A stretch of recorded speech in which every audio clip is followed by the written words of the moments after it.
We are coming at you live here from the KSF studios. This is the Valley Floor. Thanks for joining us. I'm Adam Sperandil along with Ryan Egan from SanLuisValleySports.com. And special guest with us tonight, lead sports announcer for KSLV Sports, Brian Stevenson. Brian, nice to have you in the studio. Thanks for having me. Brian and I, we are partners for KSLV Sports, so you can listen to us every weekend on 96.5 The Mix. We bring all the play-by-play action for football and basketball, so look forward to that. So, gentlemen, let's get started with some football real quick. Well, actually, we got a lot of football to talk about, and what better way to go than to start with the Southern Peaks League. We got Monte Vista, #1 in the league, Centauri, #2 in the league. Actually, they're both tied for #1 right now. So what do you guys, where is this going? What do you guys think, Brian? Monte Centauri, so that last Friday, that's a week from Friday night, it's going to come down to that game. I don't think Dolores can beat Centauri at home, at the Beehive. I'm with Brian, no way. It's a collision course and has been since Monte lost to Hotchkiss, so I say Monte Centauri for that one next Friday night. And so down to Beehive, who's going to win that game? This week? Monte or Centauri? Who's going to be the league champion? I'm taking Monte. It's actually, it's at Sullivan Field in Monte. But I think Monte beats him. Monte's tough right now. I like a close game, but I would go along with you guys. I think Monte's going to be team to beat there. You know, I think the thing is, the thing that makes it interesting is if there are arch rivals out there, it's Monte and Centauri. And I think anytime you throw rivalry into a game, you know, that means anything can happen. But right now, Monte's just rolling, and I think they're a second half team. And the only chance Centauri's going to have to bring it for 4 quarters because Monte definitely will. Well, you know, the other day, Brian, you and I, we did the Centauri Del Norte football game, and I was really impressed with the way that Centauri ran the football. We talked about Monte being a downhill running football team. They're going to run that veer at you all day long, and you know you expect the veer. But these guys from Centauri, that little wing T offense that they going on, it's really effective. And that Monte defense, they better be ready for it. Yeah, and they're going to have the Burr kid back. Was it Jason Burr, who he got cleared. He didn't play against Del Norte, but I look for him probably to get some action on Saturday against Dolores, and look for him to have an impact. I see him playing probably a fair amount, at least on offense, come a week from Friday. But they got to get by Dolores first, and Monte's they got to get by Center. Well, last week Monte Vista blew Dolores out, 42-14, right? 42-18, I think it was. 42-18. Big time blowout down in Dolores, and you know the week before.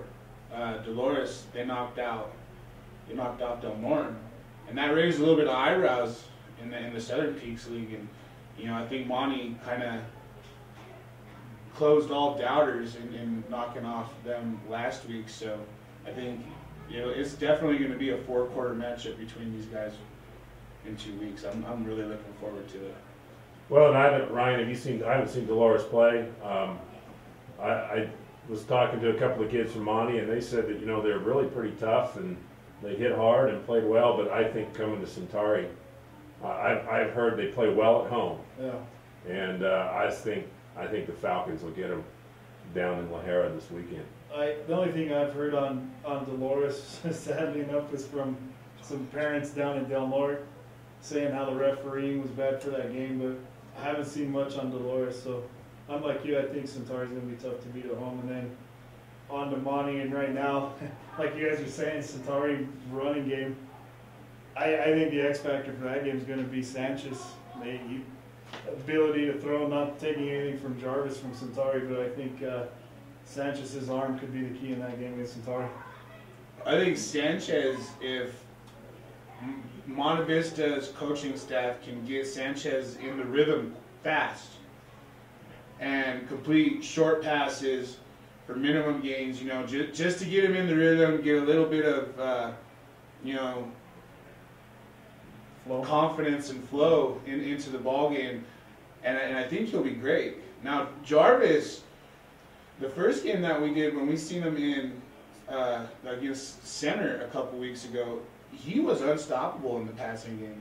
He connected on all 8 passes. He had a couple 100 yards, and I think he even rushed for close to 100 yards. So I mean, I give the arm and the passing game to Centauri, but Sanchez has the legs, and you grow up in that fear style offense. You got to be able to run the ball, and Sanchez can definitely run the ball. Well, and I put a lot of stock in leadership on the field, and I think Michael does a great job of leading his team, and I think Jarvis does too. I've thought about it, and I think there's just a lot of great running backs in this league this year, and I think you got you actually got 3 real good underclassmen quarterbacks. You got Michael Sanchez, you got Casey Jarvis, and you got Preston Pacheco over in Del Norte. I think all 3 of those guys, 2 of them are sophomores, Michael's a junior, and I think all 3 of them are really good quarterbacks, but they've got some great kids to hand the ball off to as well. Southern U sports writer sent me a stat on Center in Dolores this weekend. By his unofficial stats, Nungary had 46 carries for 226 yards and 2 touchdowns. So, workhorse, I guess. Yeah. That's unheard of. Well, and especially Center now they had a couple of big injuries a couple weeks ago. One of their key kickoff returners broke his ankle, and we also saw their quarterback Perrin come out of the game towards the end too. So hope that he comes back in. Well, then they had a couple of kids that violated team rules, and they're having to miss a couple games, and so I know they missed Ignacio, and they're going to miss the Monte game, and that's going to hurt their chances against Monte. So, Center Del Norte here in 2 weeks could be interesting too. That's exactly right. So this is the overall standings in the Southern Peaks League. Monte Vista has a 3-0 conference record, tied with Centauri. Dolores has a 2-1 record. Ignacio with the 1-2 record, and then ringing up the bottom of the class, Del Norte and Center, both with the 0-3 conference record overall. So a couple of games to look forward to this week, though. October 19th, Monte will be at Center. Centauri will be at home versus Dolores. And on October 20th, Del Norte will be at home versus Ignacio. And I believe, Brian, you and I will have that game on the mix. We will have that game on the mix, and I certainly hope the Tigers can pick up that league win. And I know they are the walking wounded, and they've got some, Adam, you and I talked about this Saturday. High school teams live and die by injuries. Exactly. And if you can stay healthy like Monte and Centauri basically have, you got a shot. You lose a key player like Colin Trujillo. Del Norte lost Colin Trujillo. He came back and had to play this last week because McDonald went out, and then they lost Kevin Trujillo this weekend as well. So if those kids are healthy, I think it's a different team. But it is what it is. Well, and I like what Fuzzy had to say at the end of the game when we interviewed him. And, you basically said that in a nutshell, and he just said, if you're a fighter, then I'm going to give you, I'll give you a spot. And so down there in Del Norte right now, those guys, they got to be a bunch of fighters. They don't have a choice. That's exactly right. And I think we will see that fight on Saturday. I honestly do. Whether McDonald and Kevin Trujillo get to play, I think you're going to see Colin Trujillo. He'll be healthier with the ankle, just a week healthier, and I think look for Colin to have a pretty decent game. I look for Byron to get more involved in the offense too. Moving on to 1A 8-man football. Over here in the Mountain League, we have one heck of a season coming to an end for the league championship. Sargent, number 1 in the league at 4-0, and they are just on the outside of being ranked also. Sargent and Sanford actually on the outside of being ranked. Sargent 4-0, Sanford 3-1, Vista 3-1. Sanford Sargent this week and that determines part of the league championship. But La Vista wins next week, and they play. La Vista goes and plays Antonito next week, and if La Vista knocks off Antonito, Sanford defeats Sargent, we're gonna have a three-way tie for first place in the Mountain League. And at this point, it's still anybody's ball game for those top three. Sargent, they're rolling, and Cooley came back last week. I don't know how he did, but I did see the final score of 61-6, I believe. So, like we talked about last week, Sargent, I think they're rolling at the right time. Sanford is a good team. I just don't think there's enough firepower with the Indians to match with Sargent this week. So, I think it comes down to Sargent at the end of the. When it's all said and done, the smoke clears, it's going to be Sargent. I would agree. I haven't seen Sanford play, but just looking at scores, they're not putting up the points that Sargent is putting up. And Adam has heard me say this a zillion times. I think the athletes they put on the field are tailor-made for 8-man football. They got the great skill players that can move up and down the field. They're fast. I think Scott Dillon has just gotten better as the season has gone on. And Colton, we've seen him play well at times, but that knee is still giving him some issues. It'll lock up occasionally on him, and he's got to come out and work it out so it's not locked up. And so, but I think Scott Dillon has really done a nice job of picking up the load when Cooley's not at 100%. And even you take the linemen, you got Cole Van Trees, you got Zach Morgan in there on the interior line. They're big kids, but they also move well, and I think Sanford's going to have their hands full. But once again, you throw that great rivalry that those two schools have, and that can play, and plus you're playing at Sanford, that can play a big impact on the game Friday night. Well, we saw Colton leave the game on Friday night, and it was off of, he had just busted for a big, long 60-yard gain and fumbled the ball just as he was going into the end zone. And he walked off, and you could see that he was in some pain when he walked off of the field. So I hope that he can make it back, because that just adds to more of the rivalry. You want both of your teams to be at 100% or close to 100% as you possibly can. And I think with Colton being gone out of that rivalry, that definitely adds to a little bit of a Sanford advantage. The home field advantage is going to be hard enough for Sargent, but with the loss of Colton Cooley, that definitely could add to it. Sanford, I think in the end, is going to regret stubbing their toe over in La Vista a couple weeks ago in that, 14-13. You almost have to be perfect right now with Sargent in league. Like I said, we've seen him a few times, and they just look like a machine right now.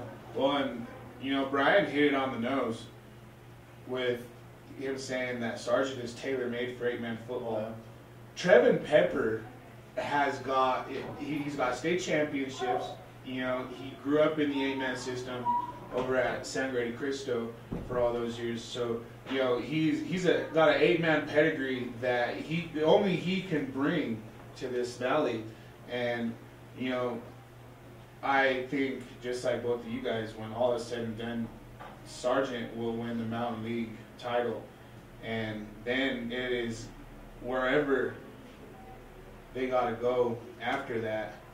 But it's not looking good wherever they got to go. Because you got teams coming that are ranked right now. Day Springs Christian and Honey, they're number 1 and number 2. They're the last 2 defending state champions. I'm from Aguilar in the Trinidad area, so I'm very familiar with Honey. And these guys, they roll over everybody. I have not seen a close game with Honey in a few years, and so that's going to be hard. Day Springs Christian is hard. And you got other guys, just teams to watch. Springfield 5-2, Dove Creek 5-1, Hayden 5-2. Hayden is one of those teams out from the east that they're always in the mix towards the end of the year. So is Springfield. Well, and Hayden is similar to Sargent in that I believe this is their first year dropping down to 8-man. Maybe last year was. So they're coming off of the 11-man game, and so I don't know if that's an advantage or disadvantage, but they're dropping down. But you got Day Springs, Akron, Kalichi's number 10. Is Walsh in that league with those guys too? I know Day Springs, so. Marino, or Akron and Kalichi are all in the same league. Walsh is that would be Granada, Hawley, Walsh, Fowler, and McClave is. McClave, that's in the same league as Springfield down over in the southeast corner. But either way, whoever comes out of this Mountain League, the three teams, Sgt Sanford, possibly Vista, depending on who they go, because they go the top three. They go the top four. Top four? Okay, so Sangre still has a shot at getting in it. Sierra Grande still has a shot at getting in it. They're 1-3 in the league. And so they're definitely going to be traveling to one of these higher schools. And Brian, when we were in Sargent, the athletic director was telling us about some of where they thought they were going to go. Well, they do this is it called cross divisional play? They take the top four from one league, and those top four go play top four from another league. They don't really seed it. So, and I think the Mountain League goes to the Western Slope. So that would be Norwood. I think Dove Creek's in there. Mancos. I don't know who all's in that league, but you know, you look at whoever our number 4 is, whether it's Sangre or Sierra Grande, they're going to get to go to Norwood. And possibly our number 3, I haven't looked at the standings in that league, I'm guessing Dove Creek, which beat Sargent earlier in the year. And so, you know, if Sanford wins on Friday night, you got Sargent, Sanford, Levita in that 3-way tie, and who knows, you know, it could very well be that Sargent, by the coin toss or the stats or whatever, they could be our number 3 team, and they get to go play Dove Creek. Either way, any team out of the valley, it's going to be a long road to a state championship. Yeah. Exactly. Well, like I said last week too, Sargent played Dayspring the first weekend, and Sargent was only trailing Dayspring at halftime by 2. So there's capability there. That's the game where Cooley got hurt. Correct. So. And you know, even though this year they aren't as good as they've been, Sanford knocked off Marino. Oh, so did Sanford. Sanford beat him, or no, Sargent beat him. That's right. Sargent knocked off Marino. Right. I mean, that right there, Marino is historically one of those teams who was always in the state championship hunt. And even though this year they're not as into it as they've been the last couple of years, you know. That's got to be a big thing too. I'm Coach Pepper over at Sargent. Hey, guess what, guys? We beat Marino too. Right. You know, right. We gave Daysprings a run for their money. We beat Marino. You know, I think we'll be all right. Sangre took an early 14-0 lead on Sanford last weekend. So. Well, it looked like it was going to be all Sangre. It did. They jumped out to an early 14-0 ball game. I was sitting there on the, you know, announcing the ball game, and I said, it just looks like it's going to be a runaway. And as soon as I said that, there was 2.5 minutes left in the second quarter, and all of a sudden Sanford, they forced a turnover. They get a long run for a touchdown. Sangre goes 4 and out, gives the ball right back to Sanford on the opposite end of the 50. And that was all it was. Once the rain came, though, nobody could move the ball. Not anybody. The ball literally stayed in a 15-yard section of the field. Whether you punted it, whatever, the ball stayed between the 35 and the 35.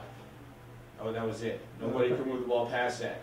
And, you know, I'd like to, you know, say with confidence that I saw Sanford at their best, but I really don't think that I did. That weather had an awful lot of play in that ball game, considering nobody scored a single point the second half.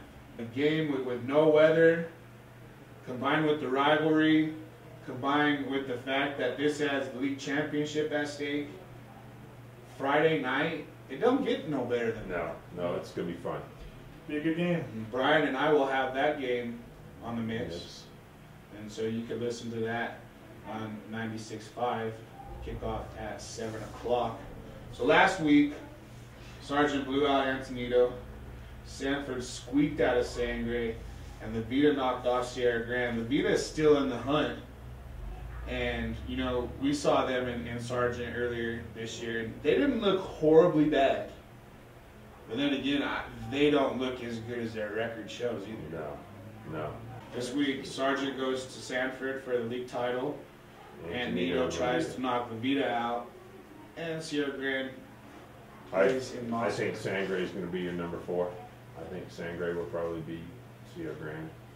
Well, and, you know, there's so many tiebreakers that could go out of this, especially if Sangre knocks off Sierra Grande this week. The Vita loses. There's going to be another tiebreaker just to see who goes in at the number 3 and 4 seed. 3 and 4. But I think La Vita would have that on the head-to-head because La Vita beat Sangre.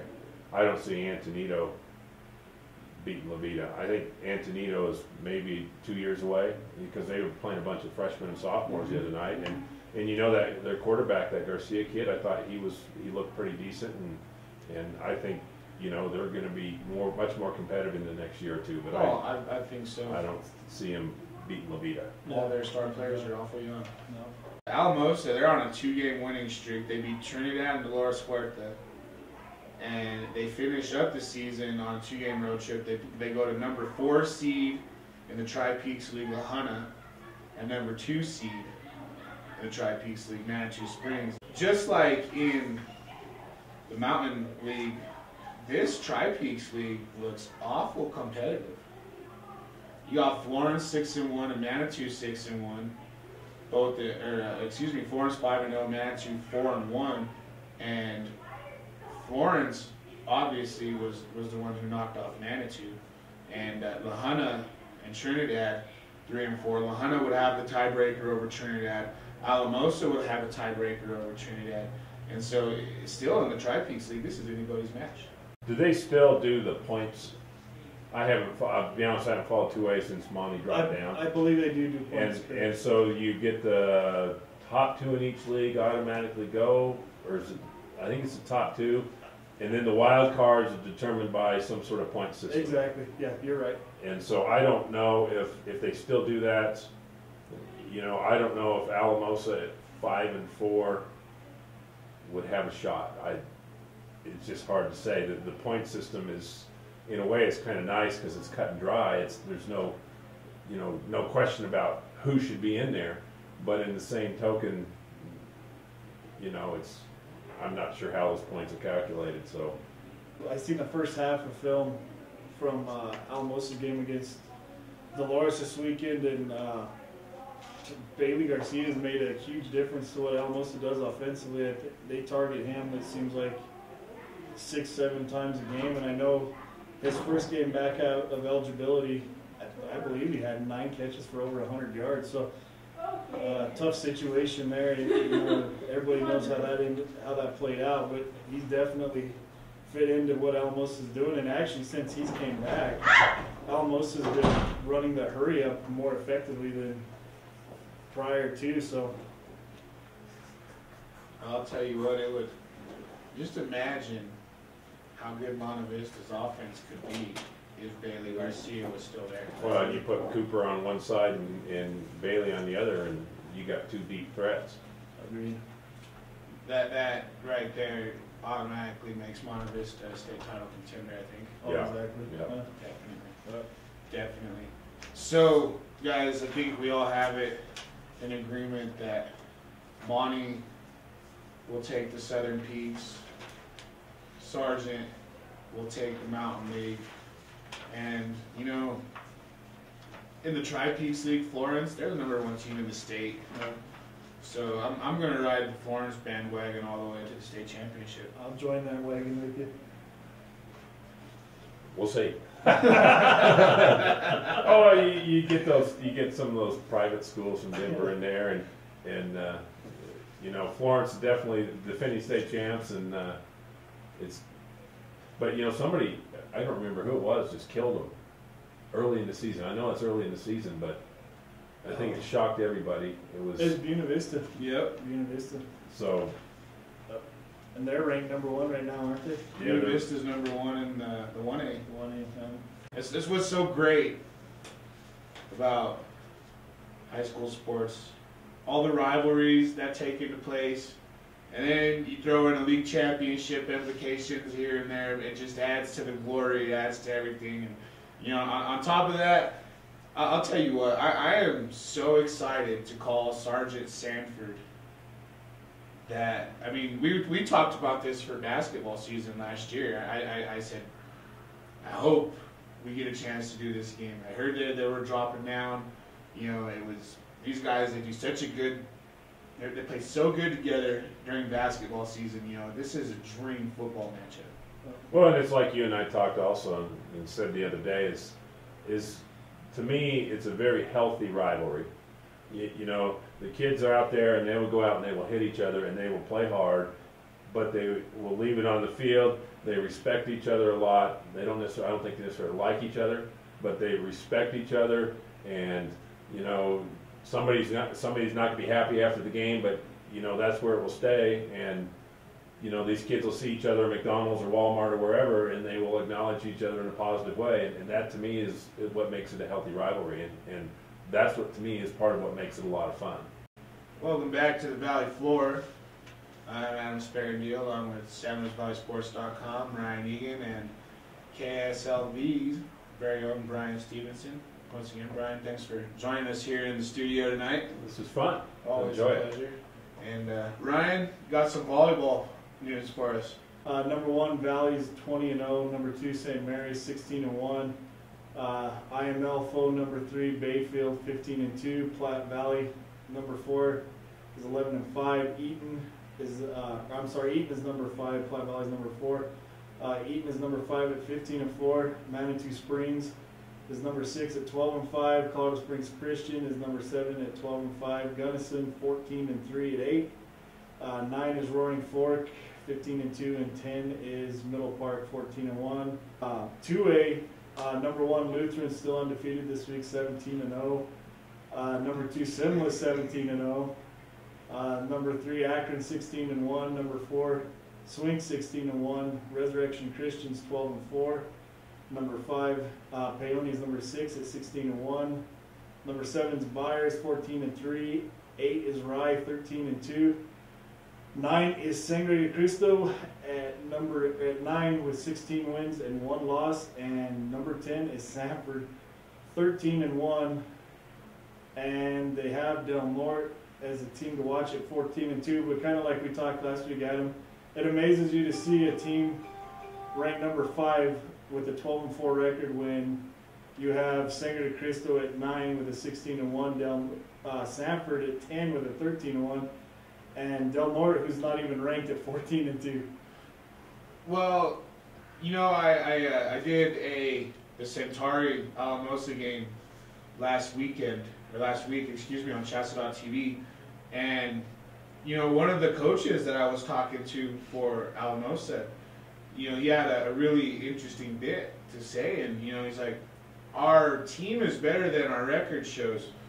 One of those losses that Alamosa had to was to a lower division Sangre de Cristo. Now, say some of those 2 losses could have gone to a higher division 3A school, you know, where, you know, it's not going to really count against your record per se, as, you know, because they're in a higher division than what you are.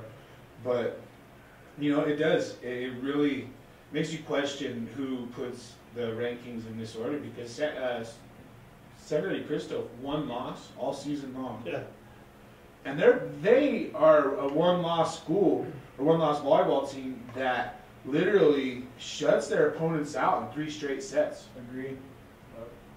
Well, and to put it at number 9, when your number 10, Sanford, is in the same league, and you got Del Norte right there, and I know that a lot of it goes into strength of schedule and all that kind of stuff, but I think when you've got a league that has probably 3 out of the top 15 teams, I think Sangre, probably Sanford, and even Del Norte have a legitimate case to be moved up higher in the rankings.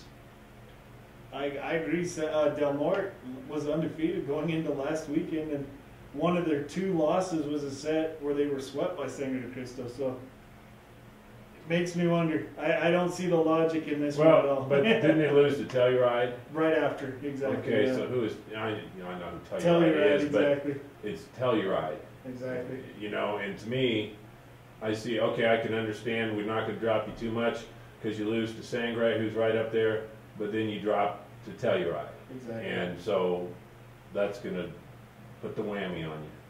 Makes sense. And tomorrow I will be over at Alamosa High School for Alamosa versus Sargent. So that ought to be a pretty interesting matchup as well. You catch that game on Chassa.tv or ColoradoPreps.tv. So check it out.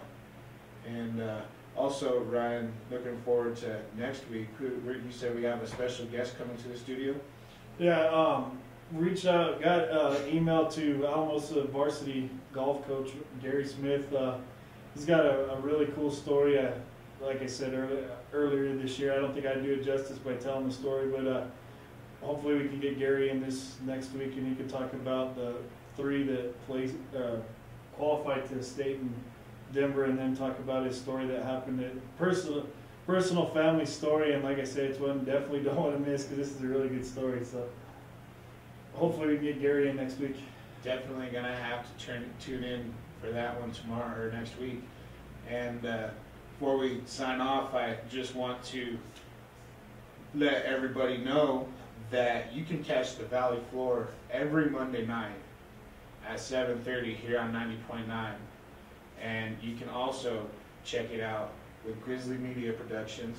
And when that gets edited and put on Grizzly Media, will also be put on SanLuisValleySports.com and the KASF Facebook website, so keep an eye out for that. And also, we're bringing in Little Flip for concert. It will be taking place November 3rd in Richardson Hall, so stay tuned for more information on that as it develops. It was all being brought to you guys by KASF. Tickets will go on sale tomorrow, and looking forward to that. Little Flip. I know none of you guys probably know who he is. I have no idea who Little Flip is. I bet he doesn't sing country western. I don't think so. Far from it, I think. So keep an eye out for that. KSF, we will be giving tickets away. Also, we will be giving 2 special VIP tickets. With those tickets, you'll be able to meet and greet Lil Flip and his entourage. I believe Symes Carter and a few other guys are coming in to perform with him. So stay tuned and listen, because we will be giving tickets away for those. And Brian, I'd like to thank you for joining us. Well, this has been fun. And you can catch Brian and I out every weekend on 96.5, The Mix. And Ryan, once again, always a pleasure. No, it's fun being here. Glad to see Brian in. I want to tell you both, as living in the Valley for as many years as I have, I catch you guys a lot on the Mix, and there ain't a better duo than you two out there, so keep up the good work. Well, definitely appreciate it. Thank you. Can I say one more little promo here? This is a little flip. This is nothing, I'm sure. Tomorrow night at Monte Vista at Sullivan Field, they're going to have their band night. They got chili supper going at 6 o'clock. Bands will perform at 7. They got the Monte Vista Middle School, Monte Vista High School, Center Marching Band from Center High School, and the Adams State University Marching Band will be there. Bands perform at 7 o'clock at Sullivan Field, Monte Vista tomorrow night. That should be real interesting. Sounds like fun to me. I was telling Brian the other day when we were in Del Norte, I used to come growing up over in Walsenburg and Aguilar area. I'd come every year to Stampede just to watch the Monte Vista Marching Band. Yeah. And Wednesday, Monte Vista goes to compete for the state championship again, right? They go to a regional contest first over in Springs. That's Wednesday, and then sometime in the next couple weeks is the state championships. And so it's kind of interesting, and I don't remember what the count is. 23, 22 state championships in marching band for Monte Vista High School, which is more state championships than any other school. You know, put sports, band, whatever in there, that is the most state championships that a single school has in any sort of competitive.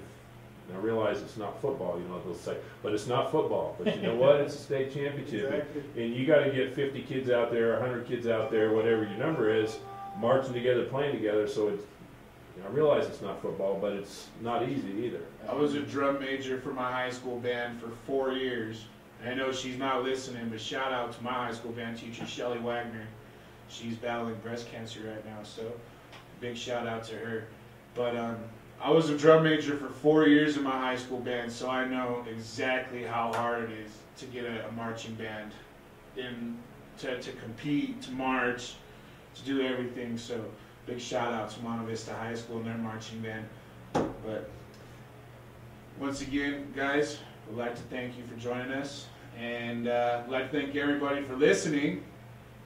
Tune in to us next week. Ryan and I will be back on here for the Valley Floor, along with Ryan Egan and Brian Stevenson. I'm Adam Sparandio. Thanks for listening. We'll see you next week.